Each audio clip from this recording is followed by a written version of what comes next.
right, welcome into another edition of the 2025 MLB Draft Spotlight Show. I am here with San Antonio's finest, arguably the top hitter in the 2025 class, Mr. Kayson Cunningham. Kayson, welcome to the show, dude. Joe, how you doing? Thank you for having me.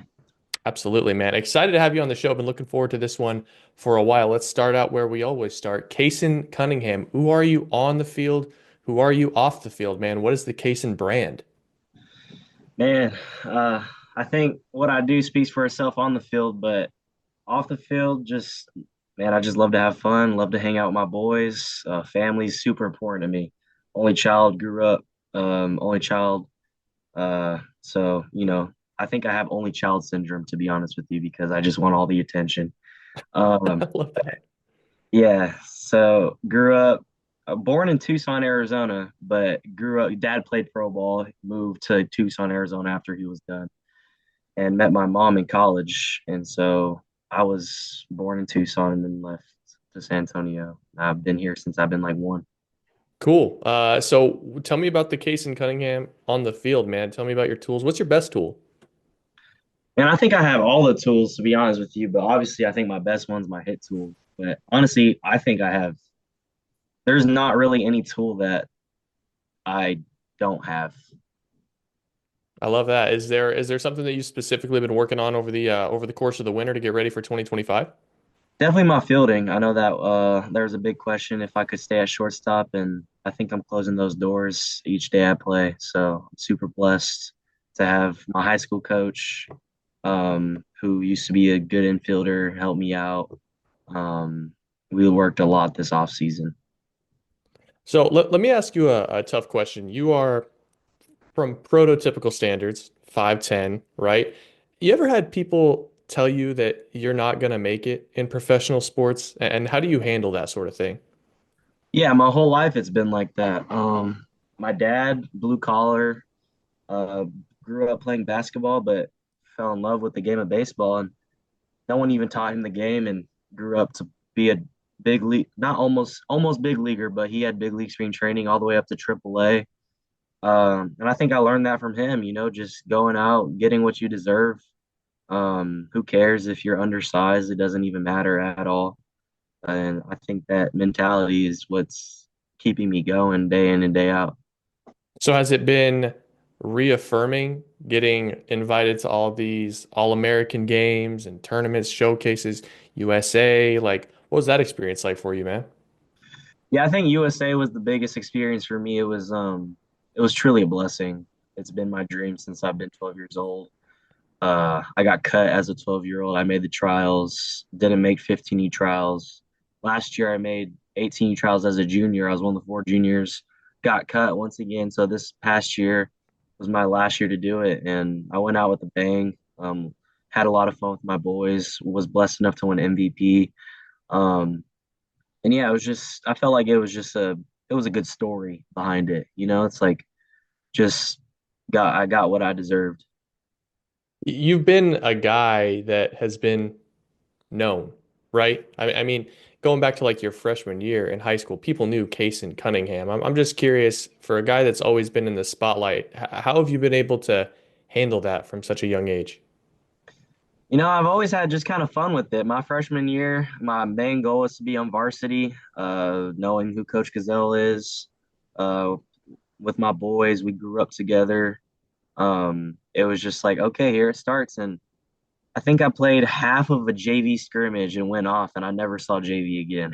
Coach stuck me in left field. I batted third for my team and just took off. I think I led the whole state in hits, or not the whole state, but definitely the city. I led the city in hits, average. I was weak though. I was a little freshman. I was skinny, but I still raked. Don't get it twisted.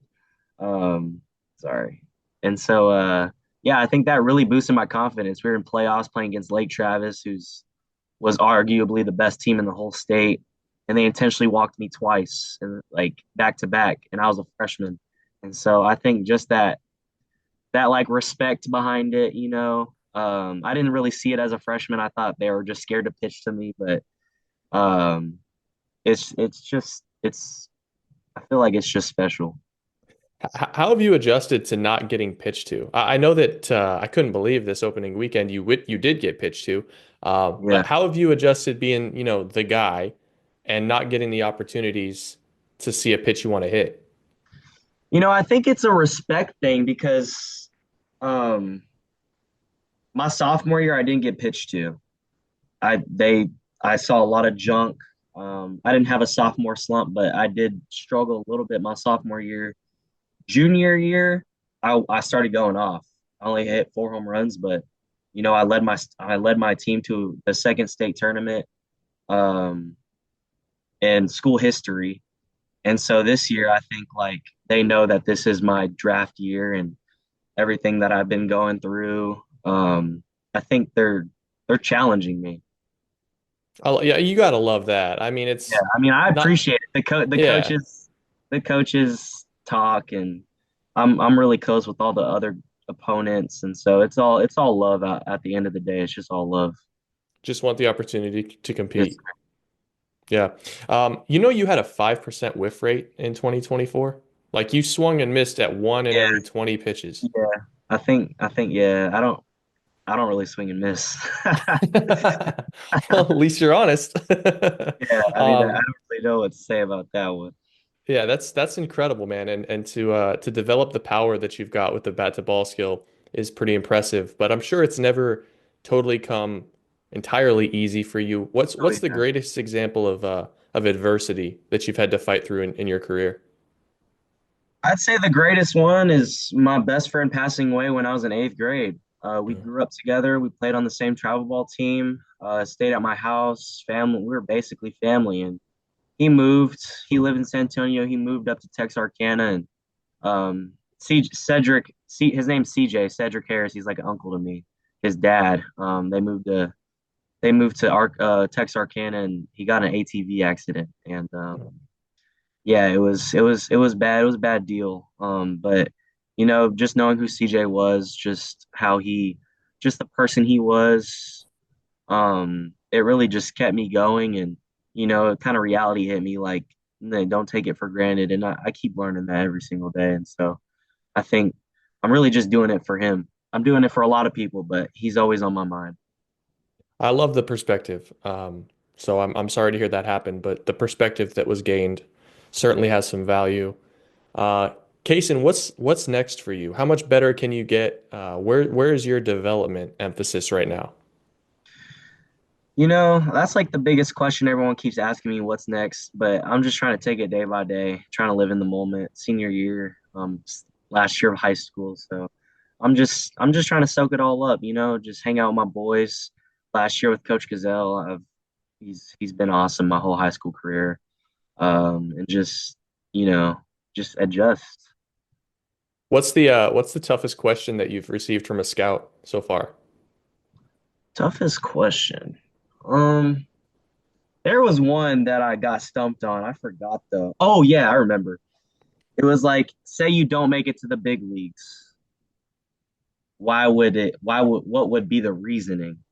Hmm. And it kind of stuck. I had no idea what to say. I was like, I ended up answering it, but that one left me a little dumbfounded.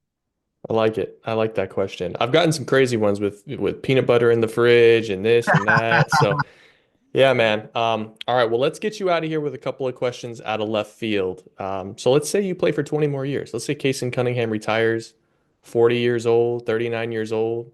You got 800 stolen bases, just a crazy career, right? What's the one walk-up song that you're comfortable running out there for the next 2 decades and you cannot change it? Oh, that's tough. That's hard. Mm-hmm. It's got to be timeless. I I gotta go with my boy Drake. Uh, I don't know what song I would use because he has so many good, but I know that it would be a Drake song for sure. Okay. How do you feel Probably about this? How do you feel about this Kendrick thing? Kendrick. They're both talented, but I gotta ride with my guy Drake. Okay. I think you said that you had a song there that you were coming up with before I interrupted you. Yeah, I think nine. Turn the six upside down. It's a nine now. I'm number six. So Okay. Yeah. Okay, you got a little rationale behind it. All right, let's look back on that Team USA experience for a minute. All of those boys going out playing ball together. You're in Panama doing your thing. Who's the one guy from that roster that you would not trust to order food for everybody at a steak dinner? Oh wow. Not trust. And I'm talking about like who's Dr. Chicken Nugget, who's Mr. PB&J, like It's got who's gonna it's gotta be spoil a nice it's dinner? gotta be B Muff, Brady Marietta. My guy B Marietta, Muff. huh? Yeah, he was my roommate too, so I apologize, but yeah, it's got to be my guy Muff. We call I him. don't know. Are you allowed to throw a catcher under the bus? I don't think so. That's why I feel so bad, but I don't know. That's my guy. He's a little. I love him. All That right. was the most fun experience of my life. Yeah. How about this last question? I always end with this. Who's the one guy from that Team USA not letting date your sister? Not letting date my sister. Whew. Um, I mean, we were all kind of just like a good group of guys, but I feel like Jordan Martin, he's just too good looking. You know what I'm saying? Like he's just too tall. He's just too. Yeah, I mean, nothing against him, but he just. I feel like it comes way too easy for him. You know? Man, you're out here throwing pitchers and catchers under the bus. You would. Yeah. Shame on me. Shame on you. Kaysen, I'm a huge fan, man. I can't wait to see what the rest of this spring has for you. Good luck in July. Good luck at the University of Texas if that's your destiny, man. We'll talk Yes, sir. soon. I appreciate you. Thank you.